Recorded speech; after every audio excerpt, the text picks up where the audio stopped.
মেধাবীরা বঞ্চিত হয় না। কারণ হলো এখানে ওই কোটা না আসলেও মেধা থেকে ভর্তি বাড়ানোর কোনো সুযোগ নেই। আমি ব্যক্তিগতভাবে যেটা বলছি আর কি, প্রশাসনিকভাবে না, দেখো প্রশাসন তো আসলে একটা টিম ওয়ার্ক, এটা তো একক বিষয় না। বাট আমি একজন শিক্ষক হিসেবে যদি মনে করি, আমি বরাবরই এটার বিপক্ষে ছিলাম, এখন এর বিপক্ষে আছে। আমি মনে করি এটা শিক্ষকদের জন্য অমর্যাদা পায়, এবং যারা শিক্ষকের সন্তানরা হিসেবে ইভেন যারা মেরিটেও চান্স পায়, এটা নিয়ে তারা খুবই এক ধরনের আত্মমর্যাদার প্রশ্ন এখানে দেখা দেয় আর কি। এটা আসলে থাকা উচিত নয়। কিন্তু এটাও সত্য যে আসলে বর্তমানে এখনও বিভিন্ন প্রতিষ্ঠানে কিন্তু এটা আছে কোনো না কোনো ফর্মে।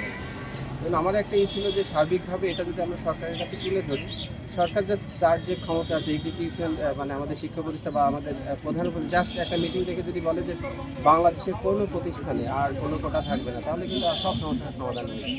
কারণ আমরা যাদেরকে ফেস করি তারা তো অনেক বেশি তুলে ধরে, যেখানে ইভেন ঢাকা ইউনিভার্সিটিতে আছে, ইভেন আপনার জাহাঙ্গীরনগরে আছে, অনেক জায়গায় আছে শিক্ষা প্রতিষ্ঠান।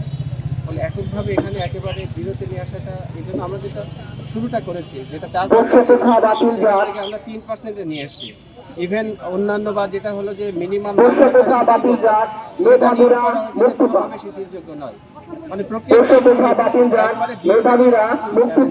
কারণ এখানে অনেক স্টেক হোল্ডার আছে, এখানে শুধু শিক্ষকদের যারা সন্তান সেই কর্মকর্তা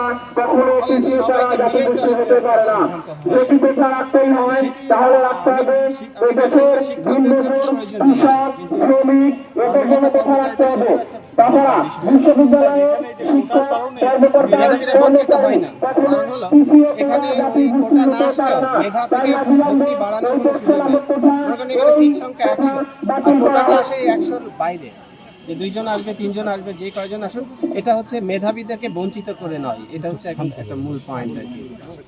সেটি এখন অনেক প্রতিষ্ঠানে, কিছু প্রতিষ্ঠানের নিয়ম থাকে যে কিছু ফাইন্যান্সিয়াল বেনিফিটের পাশাপাশি অন্যান্য সুযোগ, যেমন আমি সাপোজ যদি আমি রাজশাহী ক্যান্টনমেন্ট স্কুলে আমি শিক্ষকতার সুযোগ পাই, আমার সন্তানকে ওখানে ভর্তির সুযোগ পাবো, ওখানে সে মেধায় আসুক বা না, এই সুযোগটুকু দেয় আর কি অনেক সময় প্রতিষ্ঠান। কারণ আমার সন্তানকে কোথায় পড়াতে নিয়ে যাবে, এই ব্যাপারটা থাকে। তবে বিশ্ববিদ্যালয়ে আমি মনে করি তারা অলরেডি ম্যাচিউর হয়ে যায়, ফলে ঢাকা, চিটাগাং যে কোনো জায়গায় করতে পারে। এক সময় যে যুক্তিতে আমার কাছে মনে হয়েছিল এটা করা হয়েছিল, সেটি আর এখন প্রাসঙ্গিক নয় আর কি, সেটা আমার বক্তব্য।